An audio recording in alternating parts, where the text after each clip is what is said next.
If making good decisions were just about being smart, none of us would ever second guess anything. And yet, here we are. Hey everyone, I'm Chad with Haven Real Estate, and I teach you how to make calm decisions without hype or fear. Please subscribe below so we can walk through this stuff together. All right, let's get started. Smart people make bad decisions all the time. You, me, economists, engineers, and even people who read all of the data. We still trip over our own brains, which is ironic because most of us assume smart equals perfect decisions, until it doesn't. Here's the first thing to understand. We are not robots, and the brain is not a calculator. Psychology research shows us that our brain uses shortcuts, called heuristics, to make decisions faster, but those same shortcuts can make us irrational in predictable ways. For example, we rely on confirmation bias, only seeing what confirms what we already think. We anchor on the first number we see, even if it's meaningless. We sometimes ignore probability entirely when we make choices. It's like your brain thinks it has a VIP pass to logic, but actually, it's stuck in line behind emotional instincts and old habits. Here's another twist. Being smart does not make you immune. In fact, intelligence can make some biases worse. Even professionals with experience fall for the same traps because they're still human. Daniel Kahneman, who basically invented the science of decision-making, proved that humans aren't rational machines. We're pattern machines. We see patterns and assume logic even when none exists, which, by the way, explains why you can memorize every stat on your favorite baseball team, but still decide it's a good idea to buy avocado toast every morning. Okay, let's break down specific decision traps that actually cost homebuyers real cash. Anchoring bias. The first number you hear, like interest rates or price per square foot, will influence every decision after it, even if it's not relevant. This leads people to overpay or fixate on irrelevant sticker shock. Confirmation bias.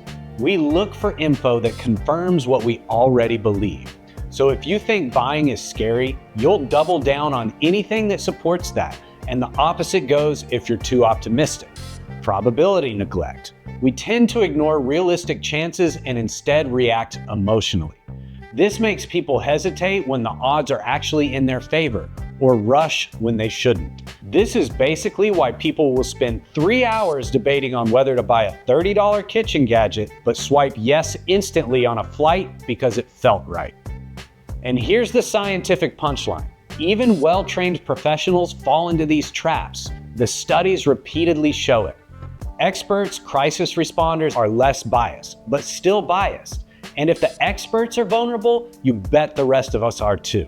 It's like thinking you're a better driver than average. We all say that, but statistically, half of us are wrong. This matters because housing decisions are not small decisions, even if they don't feel like mathematics right now. Smart buyers don't fail because they lack information.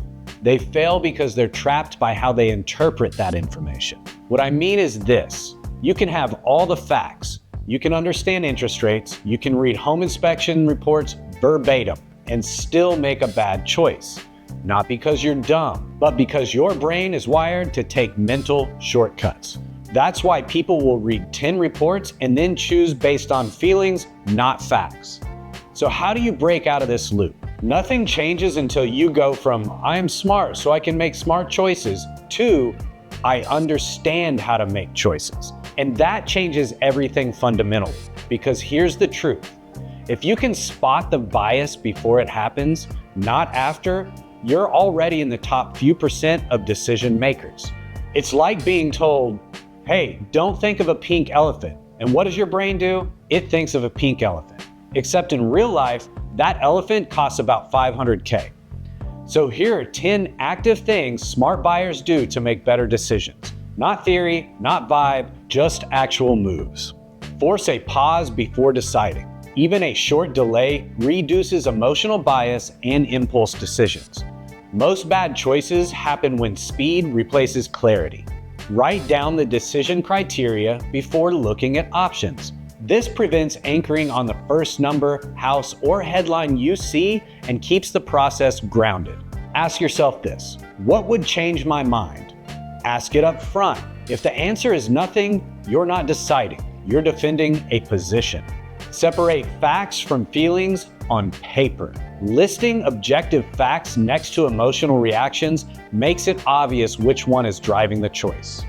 Reverse the decision and argue against yourself.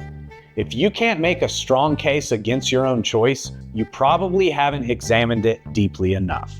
Use ranges, not single numbers. Thinking in ranges instead of exact prices or rates reduces fixation and keeps perspective flexible. Zoom out of the timeline, not the moment. Ask how this decision looks in 1 year, 5 years, and not just right now.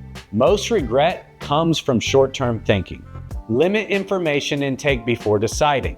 More data doesn't always mean better decisions. It often increases anxiety and paralysis. Get one outside opinion, not 10. One grounded perspective helps. Too many voices amplify noise and reinforce bias. Decide once, then stop redeciding. Replaying the same choice over and over creates doubt after the decision is already made and leads to second guessing. Smart decisions aren't about finding the perfect answer. They're about not letting your brain sabotage a good one. So if you feel stuck, overwhelmed, or uncertain before a big decision, you're not alone. It's just your brain doing what it thinks is efficient, even when it isn't. Smart decisions aren't about knowing everything. They're about understanding how your mind works and using that knowledge to avoid your own mental tricks. I hope this helped, and I'm here for you guys. So if you need to buy, sell, or just have questions, please message me. And if you want calm advice and to feel confident about your real estate choices, please like and subscribe. I'm Chad with Haven Real Estate. Until next time, this is From Production to Properties, signing off.